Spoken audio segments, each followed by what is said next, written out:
के बीच 8वें दौर की बातचीत में भी कोई नतीजा नहीं निकल पाया। विज्ञान भवन में करीब 3.5 घंटे चली बैठक के बाद किसानों ने कहा कि उन्होंने केंद्र के सामने कृषि कानूनों की वापसी की सीधी बात रखी, जिस पर फिलहाल सरकार राजी नहीं है। हालांकि सरकार और किसान 8 जनवरी को दोबारा बातचीत करने पर राजी हो गए। ने कहा कि 3 कानूनों को रद्द करने का रिपील करने का जब तक मसला नहीं सामने आता और जब तुसीं नहीं लैके आउंदे उदों तक कोई होर अगे गलबात नहीं चल सकती। तो ये असीं काफ़ी एक बार 1-2 मिनट चुप्पी भी छाई रही, फिर लंच करने आ गए। लंच तो बाद दोबारा गलबात शुरू हुई। दोबारा गलबात दे विच असीं उन्होंने स्पष्ट किया कि असीं 40 जो नुमाइंदे हाँ देश दी 550 जथेबंदियां की नुमाइंदगी करते हैं। 550 किसान जथेबंदियां ने जिहड़ियां ਉਹ इस कानूनों को रद्द कराने वास्ते ने, उन्हां चों एक भी जथेबंदी इन्हां कानूनों के हक च नहीं है। सो तुहानूं इह 550 जथेबंदियां की नुमाइंदगी करने वाले 40 नुमाइंदे निगोशिएटर ये कहण आए ने कि इन्हां कानूनों को रिपील करो, रद्द करो, तो तुसीं जे नहीं करते तुहाडी मर्जी है। फिर उन्होंने कहा भी ठीक है, दसो कदों मिलीए। असीं कहा भी 7 या 8 चो असीं उन्होंने 8 बजे तरीक दी, 2 बजे का टाइम रखा गया। सो 8 तरीक नूं ओनली एंड ओनली जो इशू होगा वह है कि कानूनों को रिपील करते हैं। आज मीटिंग में क्या होना था जी, कोई बेसिक मीटिंग निकली। हमारा डिमांड जो वो था रिपील वाला, हम उस पर अड़े रहे और वो बोलने लगे कि रिपील से बिना और कल बातचीत कर लीजिए। और बातचीत कैसा एमएसपी पर था, एमएसपी पर लंबी चौड़ी बातचीत था। वो बोलते कि रिपील का ही आपका डिमांड है, तो हमारे सारे कंट्री को विजन में रखते हुए, कंट्री को सारे देश के इंटरेस्ट रखते हुए इसको रिपील करना पड़ेगा। तो हम इसको दोबारा थोड़ा सोच लें और डिटेल में सोच लें। इसलिए हम आपको 3 दिन आगे ले जाते हैं। 8 तारीख को आइए तो फिर हम डिसीजन करेंगे। एमएसपी पर बात करना है तो अभी कर लो, हमने भी कह दिया। फिर एमएसपी की बात भी 8 तारीख को कर लेंगे। तो अब 8 तारीख के लिए उन्होंने बोला कि 8 तारीख को मीटिंग में जरूर आइएगा। इधर सरकार से मीटिंग के बाद किसान नेता राकेश टिकैत ने एक बार फिर से दावा किया है कि जब तक कानून वापसी नहीं होगी तब तक किसान घर नहीं जाएंगे। यानी साफ है कि किसान पीछे हटने को बिल्कुल भी राजी नहीं। टिकैत साहब, क्या मीटिंग में हुआ?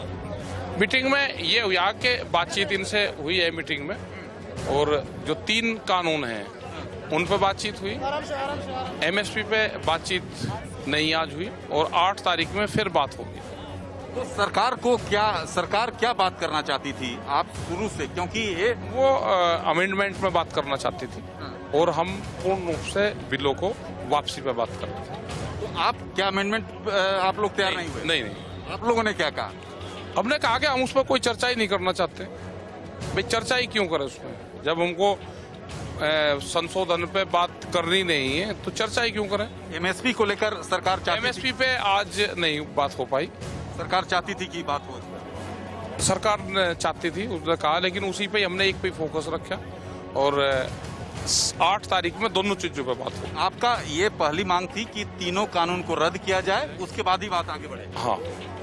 अच्छा, 8 जनवरी को अगली बातचीत है, तो क्या जो आपने आंदोलन का भी ऐलान कर रखा है 6 तारीख को, तो क्या वो कंटिन्यू होगा या नहीं? वो तो चलते रहेंगे। आंदोलन, ट्रैक्टर रैली की? हाँ, सब चलते रहेंगे। अच्छा, सरकार का टिकैत साहब, क्या सरकार का रुख से क्या लगा? ये भी अपना सलाह मशवरा करेंगे, अपने लोगों से बातचीत करेंगे अपना। भाई सरकार बात नहीं मानती है तो हम क्या कहीं जा रहे हैं? दिल्ली छोड़कर कोई जाएगा ना, जिसकी तो पोस्टिंग हो जाए वो भी नहीं जाता। साफ तौर पर राकेश टिकैत, जिनका कहना है कि 8 जनवरी को एक बार फिर सरकार के साथ वार्ता होगी और उसके बाद जो आंदोलन का रूपरेखा जो पहले घोषणा की है उस पर वो लगातार कायम है। तो किसानों से 8 दौर की बातचीत बेनतीजा रहने पर राकेश टिकैत के अलावा दूसरे किसान नेताओं ने भी यही दावा किया। उन्होंने साफ कहा कि जब तक ये कृषि कानून सरकार वापस नहीं लेगी तब तक दिल्ली के अलग अलग बॉर्डर्स पर जारी उनका ये धरना खत्म नहीं होगा, यूं ही चलता रहेगा। आज की बैठक के नतीजे क्या कुछ? बेसिटा कुछ नहीं, कोई नहीं निकला, बेसिटा हुई है।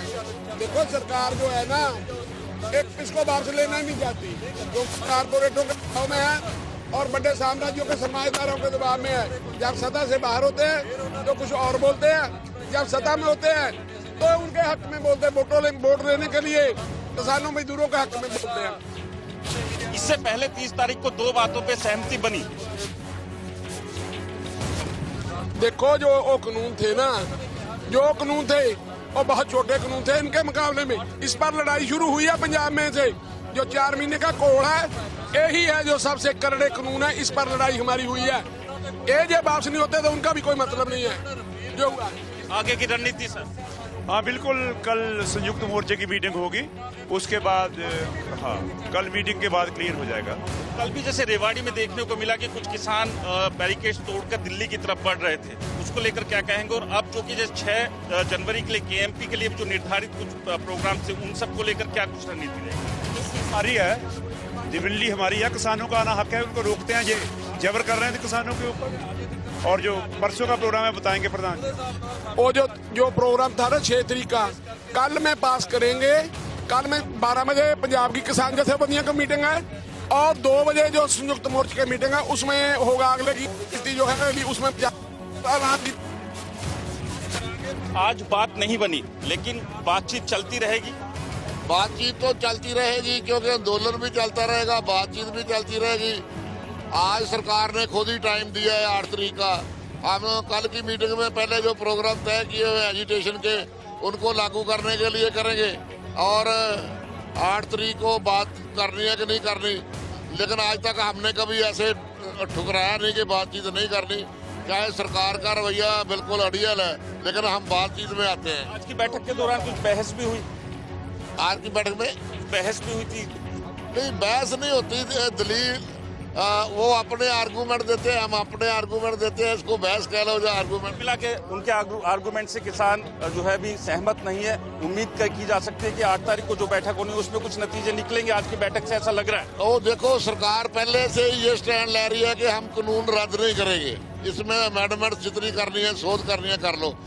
उधर किसान जथेबंदियां पहले दिन से ये इस बात पे अड़ी हुई है कि हम रद्द करेंगे, हम अमेंडमेंट्स नहीं करेंगे।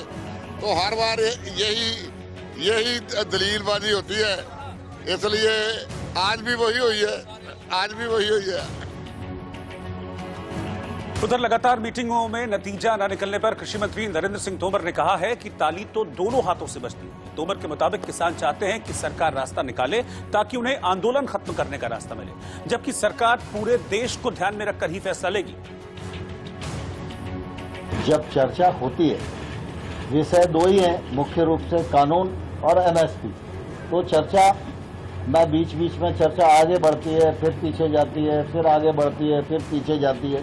तो ऐसा कुछ नहीं है कि हमने कुछ इस प्रकार से कहा हो, लेकिन कुल मिला के चर्चा ठीक वातावरण में हुई और दोनों तरफ से उत्सुकता है कि जल्दी से जल्दी इसका समाधान निकले। किसान यूनियन के साथ चर्चा हुई और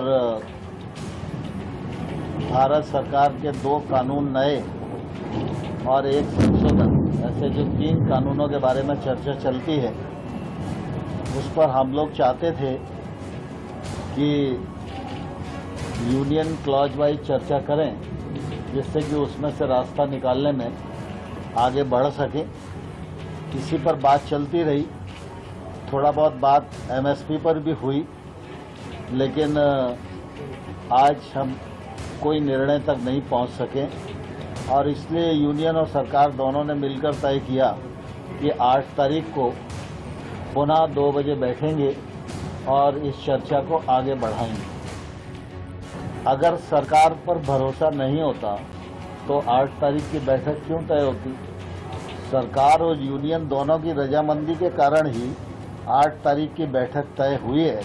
इसका मतलब किसानों का भरोसा सरकार पर है और सरकार के मन में किसानों के प्रति सम्मान और संवेदना है। जब इस प्रकार के विषय होते हैं तो निश्चित रूप से चर्चा के कई दौर करना पड़ते हैं। समस्या के कानूनी पहलुओं को भी ध्यान में रखना पड़ता है, पूरे देश को भी ध्यान में रखना पड़ता है। देश में करोड़ों किसान हैं, उनकी अपनी भावनाएं हैं, उनके कानून के लाभ और हानि और हित उससे जुड़े हुए हैं। तो सरकार तो देश भर के किसानों के प्रति प्रतिबद्ध है ना। तो सरकार को जब कोई निर्णय करना है तो निश्चित रूप से सारे देश को ध्यान में रखकर ही निर्णय करेगी। इससे पहले मीटिंग के दौरान सरकार ने किसानों के लिए खाने की व्यवस्था की थी, लेकिन किसानों ने एक बार फिर से सरकारी खाना खाने से इनकार कर दिया और उन्होंने अपने लंगर का ही खाना खाया। दरअसल किसानों की सरकार से 8वें दौर की बैठक के दौरान करीब 200 लोगों का खाना लंगर से विज्ञान भवन लाया गया और ब्रेक के दौरान किसानों ने यही भोजन किया। देखिए कैसे वहां पर किसान नेता राकेश टिकैत ने अपने हाथों से किसानों को भोजन परोसा, जो दिल्ली सिख गुरुद्वारा प्रबंधक कमेटी की ओर से भिजवाया गया था। दरअसल पिछली मीटिंगों में भी किसान ने लंगर का ही खाना खाया था। हालांकि पिछली बार केंद्रीय मंत्रियों ने भी किसानों के साथ ही लंच किया था।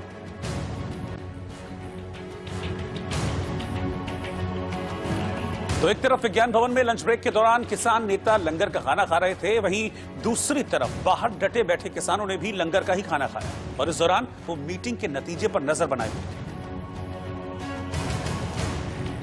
जी, बैठ के तो बहुत ही आज की इस वार्ता पे सभी की नजर है कि शायद कुछ निष्कर्ष निकले। क्या आप उम्मीद करते हैं आज क्या? नहीं, मैं उम्मीद से नहीं आया हूँ कि बातचीत का जो है आज फाइनल होगी। फाइनल नहीं होगी, एक कदम आगे बढ़ सकती है सरकार। एक कदम आगे बढ़ सकते हैं। 4 एजेंडों में 2 एजेंडे जो थे वो तो कहीं ना कहीं सोल्व हुए। सरकार तो कह रही है 50%। नहीं, 4 में से 2 नहीं थे, वो तो नाम मात्र के एजेंडे थे, उनकी कीमत बराबर नहीं थी। सरकार उनके बराबर कीमत गिन रही है। बिजली बिल है वो तो अभी तक लागू ही नहीं हुआ, वो तो अध्यादेश वो रद्द हो गया। अब उसमें आगे वो लाएंगे नहीं, इतनी बात माननी है। और जो प्रदूषण एक्ट है उसमें खेती वैसे आती ही नहीं, नैतिकता ही गलत है। 5 एकड़ की हमारे किले की कीमत है, उस पर 1 करोड़ जुर्माना कर सकते हैं क्या? वो बनाई इंडस्ट्री के लिए था, खेती के लिए बना ही नहीं था। इन्होंने कहा अलग कर देंगे तो ठीक है। तो सबसे बड़ी बात वही है, कृषि कानून जिसको रद्द करने की आप बात कर रहे हैं, आज भी सरकार अमेंडमेंट की बात करती है। यही कारण मानते हैं कि देखिए इसीलिए आगे नहीं बढ़ रही है। वो अमेंडमेंट कहते हैं अड़े हुए हैं, उसको वापस करवाने के। अगर सरकार कमेटी की बात करती है तो नहीं, कमेटी में कोई मंजूर। एक प्रश्न जरूर है, आप लोगों ने रणनीति बनाई कि 6 तारीख को KMP पे मार्च, उसके बाद 23 तारीख को शहीदी दिवस, 26 जनवरी को परेड खत्म होने के बाद दिल्ली कूच करना पड़ा। तो लेकिन हमने कल रेवाड़ी में हालात ऐसे देखे कि आंसू गैस के गोले भी छोड़ने पड़े, प्रशासन को इस तरह की लोग आए कि दिल्ली की तरफ कूच कर रहे थे। उसको लेकर के आप क्या? देखिए वो एक जत्था था वहाँ से जो दिल्ली की तरफ चला था और बॉर्डर पे पहुंचने के लिए वो आया था। उन पे जो आंसू गैस के गोले वगैरह छोड़े गए वो गलत किया गया है, क्योंकि बॉर्डर पे तो हम सभी जगह आएंगे, उन्होंने गलत किया। इधर किसानों को लेकर राहुल गांधी ने सरकार को फिर से घेरा है। राहुल गांधी ने एक ट्वीट किया और अपने ट्वीट में उन्होंने लिखा कि सर्दी की भीषण बारिश में टेंट की टपकती छत के नीचे जो बैठे हैं सिकुड़ ठिठुर कर, वो निडर किसान अपने ही हैं, गैर नहीं। सरकार की क्रूरता के दृश्यों में अब कुछ और देखने को शेष नहीं। हैशटैग किसान नहीं तो देश नहीं। सरकार से लगातार बातचीत बेनतीजा होने का सबसे ज्यादा खामियाजा खुले आसमान के नीचे बैठे किसानों को ही उठाना पड़ रहा है, क्योंकि ठंड के साथ 2 दिनों से हो रही बारिश ने किसानों की मुसीबतों को और बढ़ा दिया है। और पिछले 3 दिन से तेज बारिश होने के बावजूद किसान डटे हुए हैं। उनका कहना यह है कि वो पीछे नहीं हटेंगे। आप देख सकते हैं टीवी स्क्रीन पर कि वो यहाँ पर जितने भी अपने यहाँ पे जो पानी बरस रहा हो, चाहे ठंड हो रही हो, इस सब में भी उनका कहना है कि वो पीछे हटने को तैयार नहीं। यहाँ पे तरपाल लगाया हुआ है, इस तरपाल के ऊपर पानी भर जाता है तो उनको डंडे से तो इस पानी को वहाँ से हटाना पड़ता है ताकि पूरा तरपाल टूट ना जाए। और इस सब के चलते ही यहाँ पे आप देख सकते हैं कि इतने में ठंड में भी और बारिश में भी ये अपना जो प्रदर्शन है उसको आगे जारी रख रहे हैं। उनका कहना ये है कि वो पीछे हटने को बिल्कुल भी तैयार नहीं। आज ही बहुत अहम मीटिंग हुई है केंद्र और किसानों के बीच में, जिसमें कोई मसला, इस पूरे मसले का हल तो नहीं निकला, पर बात यही बार बार केंद्र के सामने रखी गई है कि जब तक केंद्र इनकी पूरी बात नहीं मानती है, किसानों का कहना है वो पीछे हटने को तैयार नहीं। और आप देख पाएंगे आसपास अभी तेज बारिश फिर से सिंघू बॉर्डर पे शुरू हो चुकी है और ये पूरा आंदोलन जो है अभी भी चल रहा है। ये मेन स्टेज है। आज के लिए जो मेजर कार्यक्रम है यहाँ पे खत्म हो चुका है। बाकी जो लंगर की अगर हम बात करें तो यहाँ पे इस तरफ आप देख पाएंगे कि लंगर यहाँ पे चल रहा है और ये लंगर में अभी भी लोगों के आसपास खाना बट रहा है। और बारिश की, जैसे मैं आपको बात बता रहा था, यहाँ पे बारिश की वजह से काफ़ी हद तक सीपेज की भी दिक्कत है यहाँ बहुत सारी फेस करनी पड़ रही है। तो इतनी सारी दिक्कतों के बीच में, ठंड के बीच में भी किसान डटे हुए हैं और वो कह रहे हैं कि वो पीछे हटने को बिल्कुल भी तैयार नहीं। हरियाणा के रेवाड़ी से किसानों का एक बड़ा जत्था दिल्ली के किसानों के समर्थन में निकला। हरियाणा के रेवाड़ी से किसानों का एक बड़ा जत्था ट्रैक्टर पर सवार होकर दिल्ली के किसानों को समर्थन देने के लिए निकला। 3000 ट्रैक्टर के काफिले की वजह से रास्ते में जगह जगह जाम लग गया।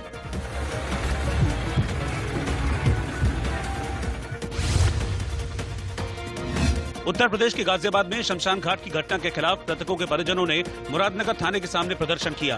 प्रदर्शन की वजह से थाने के सामने जाम लग गया।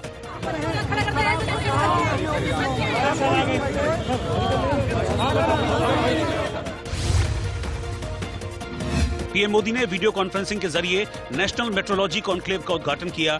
इस मौके पर पीएम ने कहा कि कोरोना वैक्सीन का बड़ा प्रोग्राम शुरू हो रहा है। नए साल में भारत में 2 कोरोना वैक्सीन को मंजूरी मिली है। मध्य प्रदेश के मुख्यमंत्री शिवराज सिंह चौहान ने ऐलान किया है कि वो अभी टीका नहीं लगवाएंगे। उन्होंने कहा, मैं अभी वैक्सीन नहीं लगवाऊंगा, मेरी बारी बाद में आनी चाहिए। और जैसे मैंने तय किया कि मैं वैक्सीन अभी नहीं लगवाऊंगा, पहले बाकी को लगे, इसके बाद अपना नंबर आए।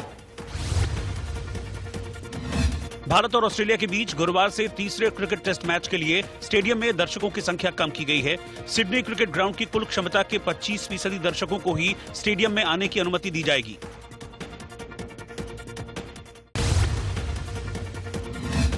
कारोबारी सप्ताह के पहले दिन सोमवार को बाजार अच्छी बढ़त के साथ बंद हुआ। सेंसेक्स 307 अंकों की छलांग के साथ पहली बार 48,000 के पार चला गया और 48,176 पर बंद हुआ। वहीं निफ्टी 114 अंकों पर 14,132 पर बंद हुआ। महाराष्ट्र के ठाणे म्युनिसिपल कॉर्पोरेशन की एक बस ने ऐसी ठोकर मारी कि केले वाला अपना ठेला लेकर सड़क से 5 से 8 फीट दूर जा गिरा। हालांकि इस हादसे में जितनी गलती बस ड्राइवर की दिखी, उससे कहीं ज्यादा ठेले वाले की थी, क्योंकि ठेला लिए ये शख्स भिवंडी के बंजारपंटी नाके की सड़क पर उल्टी तरफ चलता जा रहा था। इसी बीच ठेले के बगल से एक बस निकली और ठेले वाला वहीं खड़ा हो गया। लेकिन इसी दौरान बस की हल्की सी टक्कर से ठेला और ठेले वाला उड़कर कुछ दूर जा गिरे।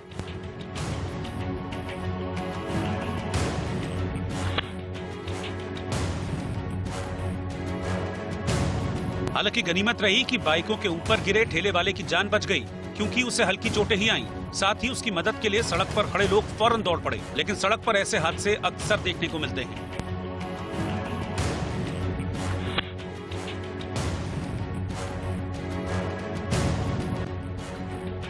दरअसल बस और ठेले वाले से ज्यादा बड़ी गलती सड़क पर बेतरतीब तरीके से अवैध पार्किंग में खड़ी ये गाड़ियां हैं, जिनकी वजह से फुटपाथ नाम की चीज ही नहीं बची। लिहाजा तेजी से दौड़ती बस की हल्की सी टक्कर से ठेले वाले की दुर्गति हो गई।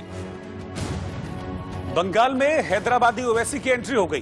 बंगाल की पिच पर उतरे असदुद्दीन ओवैसी मुस्लिम वोट बैंक को साधने के लिए दरगाह पर जियारत करने पहुंचे और चर्चित मुस्लिम धर्मगुरु से भी उन्होंने मुलाकात की। साथ ही हुगली में उन्होंने पार्टी के नेताओं से चुनावों की तैयारियों पर बातचीत की। दरअसल ओवैसी की नजर उन 30% मुस्लिमों पर है जो कभी लेफ्ट और कभी अब ममता के वोटर हैं। मतलब साफ है कि ओवैसी ममता बनर्जी के वोट बैंक में सेंधमारी करने बंगाल में उतरे हैं।